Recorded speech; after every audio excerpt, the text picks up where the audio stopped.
नमस्कार, मैं प्रियंका। आप देख रहे हैं 4 PM। सुप्रीम कोर्ट तुम न्याय करो, हम तुम्हारे साथ हैं। इन नारों के साथ दिल्ली की सड़कों पर बवाल तब मच गया जब सुप्रीम कोर्ट के ही सीनियर वकील और सोशल एक्टिविस्ट सड़कों पर उतर आए और सुप्रीम कोर्ट की तरफ कूच कर दी। अब यहाँ पर सवाल ये खड़ा होता है कि क्या सुप्रीम कोर्ट किसी दबाव में है, इसलिए ईवीएम से लेकर चुनाव आयोग पर कोई फैसला नहीं ले पा रहा है, जिसके चलते सुप्रीम कोर्ट के ही वकीलों को सड़कों पर उतरना पड़ रहा है। दूसरा सवाल यहाँ पर यह खड़ा होता है कि क्या सुप्रीम कोर्ट की तरफ से आदेश पारित किया गया कि वकीलों को सुप्रीम कोर्ट तक आने से रोका जाए।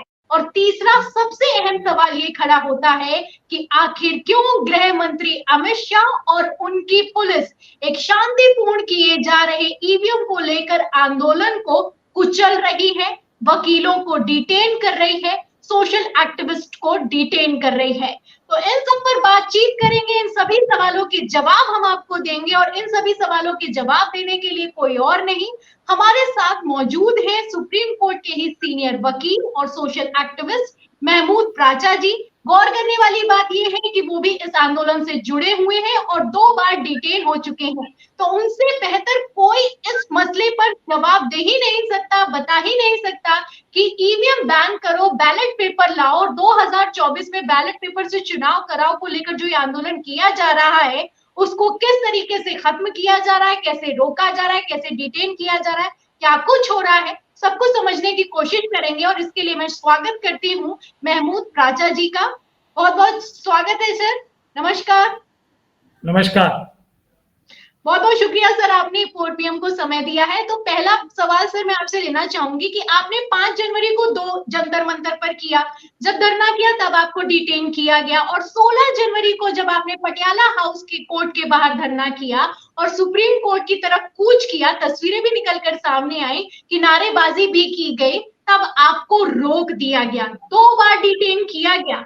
तो ताकत तो बहुत तगड़ी है। अब इस ताकत के सामने सर सवाल खड़ा होता है कि जब बार बार आपका प्रदर्शन रोक दिया जाता है, डिटेन कर दिया जाता है, तो आप लोग टिक पाएंगे? देखिए, मैं आपके माध्यम से पूरे देश की जनता को, जो कि देश की मालिक है, ये बता देना चाहता हूं कि हम लोग शांतिपूर्ण ढंग से प्रोटेस्ट कर रहे हैं और वही हमारा सबसे बड़ा एक माध्यम है इस लड़ाई को जीतने का या किसी भी लड़ाई को जीतने का, कि वो बाबा साहब डॉक्टर भीमराव अंबेडकर ने जो संविधान बनाया है वही हमारा सबसे बड़ा एक मेथड है। कोई भी अपने जो हमारे ग्रीवेंस हैं देश की जनता के मालिकों के, उसको सॉल्व करने का। तो ऐसा नहीं है, अब वहां पे सैकड़ों नहीं हजारों की संख्या में वकील थे, आप लोगों ने कल तस्वीरें भी देखी होंगी और सब। तो पुलिस हमें बलपूर्वक रोक पाती, ये संभव नहीं था। मैं आपको सीधे सीधे बता देना चाहता हूं, हम पुलिस के बल से नहीं। कल आपने मेरी जो वो पुलिस ऑफिसर थे उनसे बात भी सुनी होगी। मैंने उनको सीधे सीधे बोला, आपकी ये ताकत से, रस्सियों से, बंदूकों से जो अमित शाह साहब ने आपके को हमको दी है चलाने के लिए, उससे नहीं डरते हम, बिल्कुल नहीं डरते और ना उससे रुक रहे हैं। आपके सर के ऊपर, टोपी के ऊपर जो ये त्रिमूर्ति शेर का निशान है ना, हम उससे रुक रहे हैं, क्योंकि वो बाबा साहब डॉक्टर भीमराव अंबेडकर के संविधान की एक छवि है वो, और उसको वो आपको ताकत देता है कि इसीलिए हम, क्योंकि वकील हैं, हम कानून अपने हाथ में नहीं ले रहे। ये बात अमित शाह साहब भी बार बार बता रहे हैं, उन्हें साफ साफ समझ लें। अमित शाह साहब से नहीं डरते, ना जो उनके जो ये भ्रष्ट अधिकारियों को वो आगे करते हैं, दबाव में लेके आगे करते हैं, ईमानदार अधिकारियों को भी उनसे डर नहीं रहे हम। लेकिन हम देश की जनता को ये दिखा रहे हैं कि बाबा साहब का संविधान पीसफुल तरीके से आपको हर लड़ाई जीतना कैसे कैसे एक ये टूल है जीतने का। तो हमने करके दिखाया। देखिए, कल धोखा दिया ना, और ये हमारी सबसे बड़ी विजय थी एक तरह से। मैं आपको बताऊं, हम जनता के सामने क्या साबित करने की कोशिश कर रहे हैं कि सारे संस्थान दबाव में हैं। सब संस्थानों के जो सीनियर मोस्ट लोग हैं, चाहे वो सुप्रीम कोर्ट हो, इलेक्शन कमीशन हो, सीबीआई हो, कोई भी हो, सब संस्थानों के सुपीरियर मोस्ट ऑफिसर्स ये बोल चुके हैं कि हम पे दबाव है, जनता आगे आए और हमें बचाए। चाहे वो रिटायर होने से पहले बोले हो या रिटायरमेंट के बाद बोले हो, लेकिन ये बोल सभी रहे। और सुप्रीम कोर्ट की ऑब्जर्वेशन सीबीआई के बारे में और दूसरी एजेंसीज के बारे में भी केज्ड पैरेट की आई चुकी है। तो ऐसे में भी जनता संवैधानिक तरीके से, पीसफुल तरीके से कैसे अपने हक अधिकार ले, वो रास्ता हम जनता को सिखा रहे हैं, जो पूरी दुनिया बार बार देख रही है कि इनकी ताकत, बंदूक, गोली नहीं रोक पाती हमें। अगर हमें जाना था, कल क्या किया, छलावा। जी पुलिस सर, सीनियर सर वहीं पर आना चाहती हूँ कि आपने कहा कि हमको संविधान के तहत रोका गया, हम संविधान के तहत रुक गए और हमें गोली नहीं रोक सकती है, संविधान रोक सकता है, कानून रोक सकता है। और सबसे बड़ी बात है, आप तो संविधान के रक्षक हैं, तो आपसे बेहतर ये कौन ही समझ सकता है। अब जो आपने छलावे का जिक्र किया है सर, मैं उस पर आपका पॉइंट सुनूंगी, लेकिन उससे पहले सर एक वीडियो दिखाना चाहती हूँ अपने दर्शकों को। जब आप लोग को डिटेन किया जा रहा था, उसका एक वीडियो सोशल मीडिया पर वायरल हो रहा है। सुप्रीम कोर्ट के ही सीनियर वकील हैं भानु प्रताप सिंह जी, जो कि आपके साथ इस आंदोलन में जुड़े हुए हैं। उन्होंने कहा कि पुलिस का कहना है कि हमें सुप्रीम कोर्ट लेकर जा रहे हैं। तो क्या कहा था सर, छोटा सा बयान, इस बयान को सुना देते हैं, फिर इस पर आगे चर्चा कर लेते हैं। हमें यहाँ से सुप्रीम कोर्ट ले जाने की बात कह रहे हैं, हमें पता नहीं कि वो हमें सुप्रीम कोर्ट लेके जाएंगे या कहाँ लेके जाएंगे। तो सर सुना आपने, भानु प्रताप सिंह जी का कहना है, और आप भी वहां पर मौजूद है। मैं देख सकती हूँ कि किस तरीके से खींचतान भी मची हुई है, मीडियाकर्मी भी मौजूद है। वहां पर कहा गया कि हमें सुप्रीम कोर्ट ले जाया जा रहा है और आप लोग सुप्रीम कोर्ट ही जा रहे थे। तो क्या आप लोगों के साथ धोखा किया गया है? यही पॉइंट मैं प्रूव कर रहा हूं। अगर आप और भी वीडियोस दिखाएंगे जिसमें मुझसे वो मिश्रा जी जो इंस्पेक्टर साहब थे, वो साफ साफ कह रहे हैं, हाँ हम आपके 4 लोगों को सुप्रीम कोर्ट ले जा रहे हैं। तो ये हमें इंप्रेशन दिया गया कि सुप्रीम कोर्ट के न्यायाधीश जो है वो हमें बुला के बात करेंगे। ये इंप्रेशन पुलिस ने हमें दिया। उससे पहले ये भी इंप्रेशन दिया था और बोला भी था, जो रिकॉर्डेड भी है, कि सुप्रीम कोर्ट के तरफ से मैसेज आया, आप लोगों को ना जाने दिया सुप्रीम कोर्ट में। दोनों बातें झूठी थी। और यही बात हम ईवीएम के बारे में कह रहे हैं, इलेक्शन कमीशन के बारे में कह रहे हैं। अमित शाह साहब ने, मोदी जी ने, और उनके जो आरएसएस के मोहन भागवत जी हैं, अपने जिस भी तरीके से उनको दबाव में ले रखा इलेक्शन कमीशन को, जैसे वो एक सीनियर आईपीएस ऑफिसर और सीनियर पुलिस अधिकारी आंखों के सामने पूरी देश की जनता के सामने वीडियो पर ये बोल रहे थे कि आपको सुप्रीम कोर्ट ले जाने के लिए हमें बोला गया है, हम सुप्रीम कोर्ट ले जा रहे हैं। और ले गए हमें कहां? जेल में। वरना हम उनको कह रहे थे कि आपका ये गैर कानूनी अपराध कर रहे हो, आप हमें रोके, हम आपके खिलाफ एफआईआर कराएंगे। तो ये सर आप लोगों ने आदेश भी मांगा था, आप लोगों ने आदेश भी मांगा था कि बीच में ये भी कहा गया कि सुप्रीम कोर्ट ने आदेश किया कि ना आने दो, आपने आदेश मांगा था। लेकिन संविधान हमारी ये ड्यूटी लगाता है, जब कोई अफसर कोई बात कहे तो उसको प्रथम दृष्टया सच्चा माना जाना चाहिए। जब उन्होंने सुप्रीम कोर्ट की बात कही तो मेरे पास इस बात के अलावा कोई चारा नहीं रह गया था, क्योंकि उन्होंने कहा कि हमें लिखित में ऑर्डर नहीं है, वैसे बुलाया है मिलने के लिए, वो सब आप लोगों के सामने हुआ है। तो यही जवाब ईवीएम के लिए इलेक्शन कमिश्नर जो है ना, हमारे चीफ इलेक्शन कमीशन हो या बाकी ऑफिसर्स हो, दोनों मेंबर्स और बाकी ऑफिसर हो, यही जवाब आरएसएस बीजेपी ने उनके ऊपर डाल रखा है कि आप लोग झूठ बोलो। जैसे पुलिस ने हमसे झूठ बोला सुप्रीम कोर्ट के विषय में कि सुप्रीम कोर्ट जाके आपको मिलना है, वैसे ही ईवीएम के बारे में झूठ बोलो कि ये अच्छी मशीन है, इससे धोखाधड़ी नहीं हो सकती।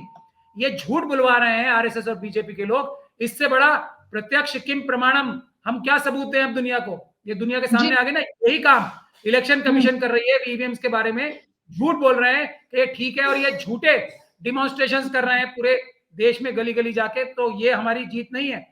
और क्या हमने, जो जनता ने हमारे जिम्मेदारी लगाई है, हम ये खुद नहीं कर रहे हैं प्रोटेस्ट, जनता हमसे करवा रही।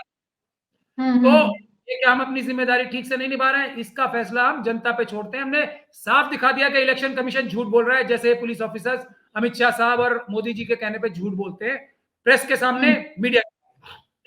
सर जैसा कि आप कह रहे हैं कि पुलिस वाले भी दबाव में हैं, चुनाव आयोग कितना दबाव में है ये तो किसी से छुपा हुआ नहीं, खबरें अपने आप में बयां करती हुई नजर आती हैं।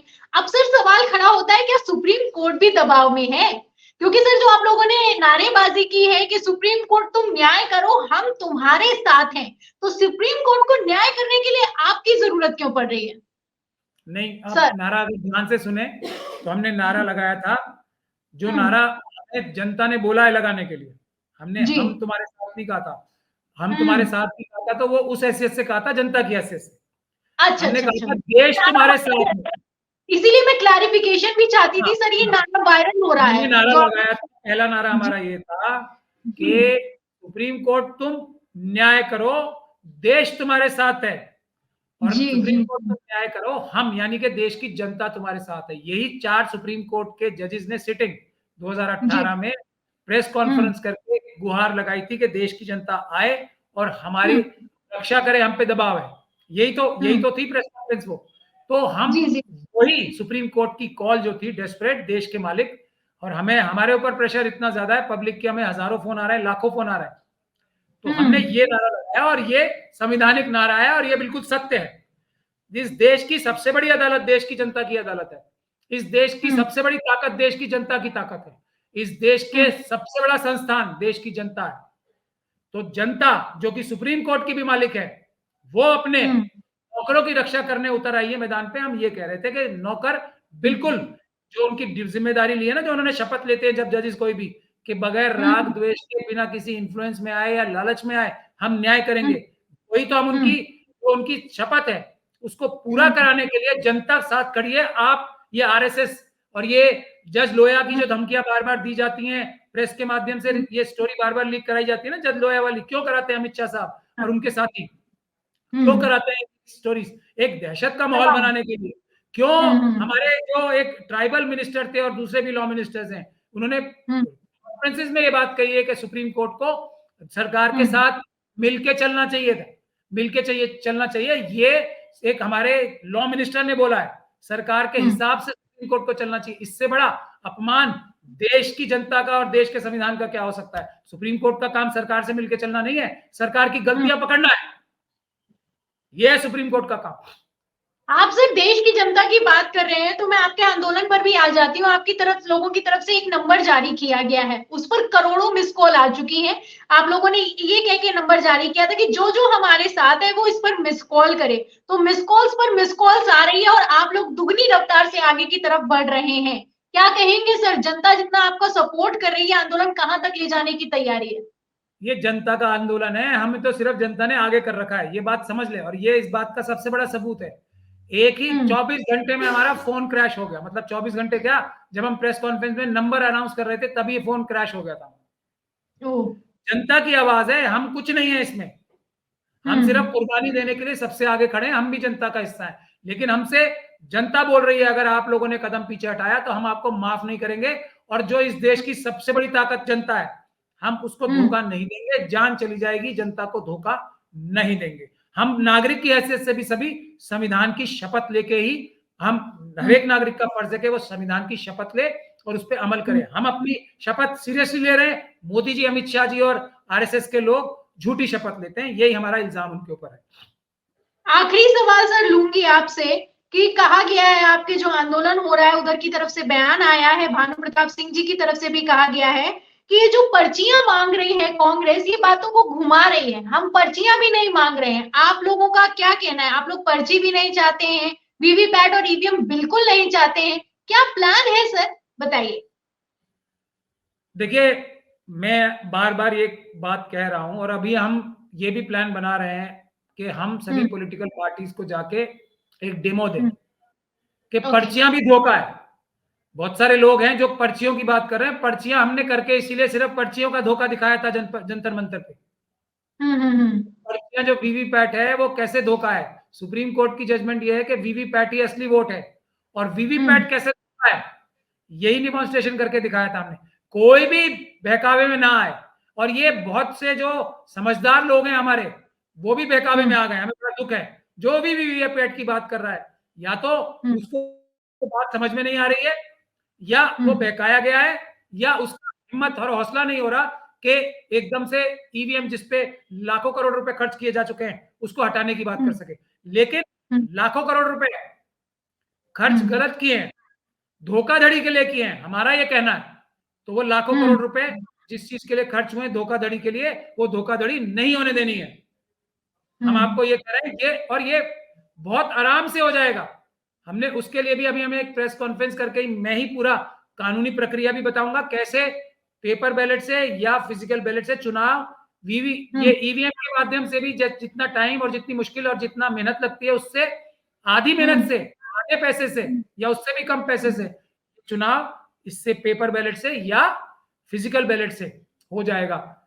तो ये बात हम अभी क्लैरिफाई करना चाहते हैं और मैंने ओपन चैलेंज दे रखा है प्रधानमंत्री जी को, होम मिनिस्टर साहब को, आरएसएस के मोहन भागवत जी को, कि जीवीएल नरसिम्हा राव जी की जो बुक है, उसको पढ़ के, रिप्रेजेंटेशन ऑफ पीपल्स एक्ट पढ़ के, जी चुनाव आयोग का जो मटेरियल उन्होंने समय समय पर वेबसाइट पे डाल रखा है, मैं सिर्फ ये पढ़ के, मोदी जी का बयान पढ़ के और सुब्रमण्यम स्वामी जी की पिटीशन पढ़ के, उसका ऑर्डर पढ़ के, मैं सिर्फ यही चीजें इस्तेमाल करूंगा।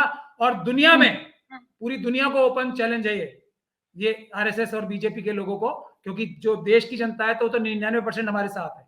लेकिन जो ये बार बार लोग आके ये बात कह रहे हैं कि पेपर बैलेट के अलावा, फिजिकल बैलेट के अलावा कोई भी सिस्टम सिर्फ सेफ नहीं, ये साबित कर दे कि ये 1% सेफ है, 1% भी सेफ है, तो हम दुनिया के सामने हाथ जोड़ के माफी मांगेंगे। मैं सबको ओपन ये रिक्वेस्ट भी कर रहा हूं, जो हमारे अपने लोग हैं वो भी इस बात को समझ लें। शायद वो इस बात की गहराई को समझ नहीं पाए अभी, जो कुछ क्लैरिफिकेशन लेनी है, कुछ कंफ्यूजन है, कुछ डाउट्स हैं, हमसे क्लियर कर ले, हम एकदम क्रिस्टल क्लियर कर देंगे।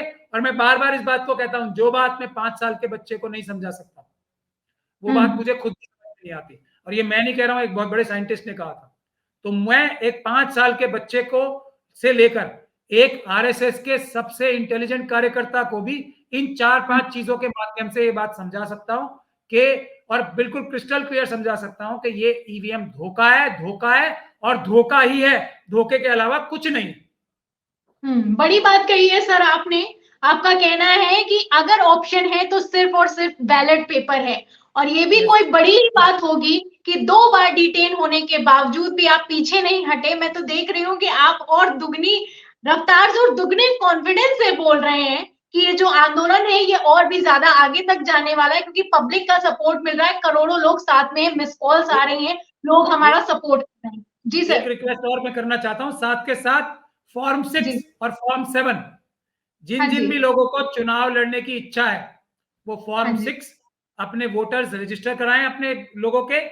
और दूसरा, ये जो फॉर्म 7 होता है वो इसलिए होता है कि फर्जी वोटर्स जो आरएसएस और बीजेपी के लोग अपने डलवा लेते हैं, उनको हटवा के जेन्युइन वोटर्स फॉर्म 6 के जरिए ये प्रक्रिया चालू रखें। इसका बहुत कम टाइम बचा है, वरना हमें इसके लिए भी आंदोलन करना पड़ेगा कि ये इसका भी समय बढ़ाया जाए। तो इस काम को जितने भी चुनाव लड़ने वाले लोग हैं वो इस बात का खास ख्याल रखें, फॉर्म 6 और फॉर्म 7 भरवाना शुरू कर दें आज से ही। ये भी हमारी कॉल है, इस पे जरा ध्यान दें। जी, बहुत बहुत शुक्रिया सर, आपने हमें समय दिया, बहुत बहुत शुक्रिया, सवालों के जवाब दिए और अपने आंदोलन को लेकर पूरी जानकारी हमें दी। तो ये थे हमारे साथ महमूद प्राचा जी। उनका कहना है, उन्होंने एक और कॉल लिया है कि फॉर्म 6 और फॉर्म 7 को भी भरा जाए, ताकि ये जो फर्जी वोटर्स हैं इनको भी दरकिनार किया जा सके, पहली बात। और दूसरा यहाँ पर समझने वाली बात ये है कि जिस तरीके से कांग्रेस कह रही है, कांग्रेस चुनाव आयोग से समय मांग रही है और कह रही है कि जो वीवीपैट से पर्ची निकलती है वो पर्ची हमारे हाथ में दे दीजिए, हम उसको बॉक्स में डाल देंगे और उसकी बाद में गिनती कर लीजिए, इसके खिलाफ भी आंदोलन है। कहना है कि जो वीवीपैट से जो पर्चियां जनरेट की जा रही हैं उनको भी हैक किया जा सकता है, उसमें भी धांधली हो सकती है, और जो करोड़ों लाखों रुपए उधर खर्च किए जा रहे हैं, बेहतर होगा कि बैलेट पेपर से चुनाव करवा दिया जाए। तो आंदोलन जारी है। दिल्ली की सड़कों पर कैसे बवाल मचा हुआ है, कैसे शाह की पुलिस लगातार डिटेन कर रही है और दुगनी रफ्तार से आंदोलन आगे बढ़ रहा है, आप इन बयानों से और जो सवालों के जवाब दिए हैं प्राचा जी ने, उनसे समझ सकते हैं। तो फिलहाल इस आंदोलन पर, इन जवाबों पर, और आखिर क्यों शाह की पुलिस, गृह मंत्री अमित शाह एक शांतिपूर्ण आंदोलन को कुचलने में लगे हैं, इस सवाल के जवाब में, इस पूरी चर्चा पर आप क्या सोचते हैं, हमें कमेंट बॉक्स में जरूर लिखें। वीडियो को ज्यादा से ज्यादा शेयर करिएगा ताकि ये सच्चाई दूसरों तक भी पहुंच सके। हमारे चैनल को लाइक करें, शेयर करें, सब्सक्राइब करें, ज्वाइन करें। फिर मिलती हूँ अगली चर्चा के साथ, अगली खबर के साथ। तब तक के लिए धन्यवाद।